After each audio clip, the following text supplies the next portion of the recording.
কাছে তুমি মানে সাত রাজার ধন, আমার কাছে তুমি মানে অমূল্য রতন।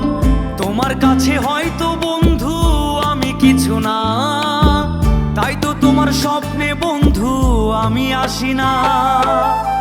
আমি মানে তুমি আর তুমি মানে আমি, আমার কাছে আমার যে বন্ধু তুমি দামি।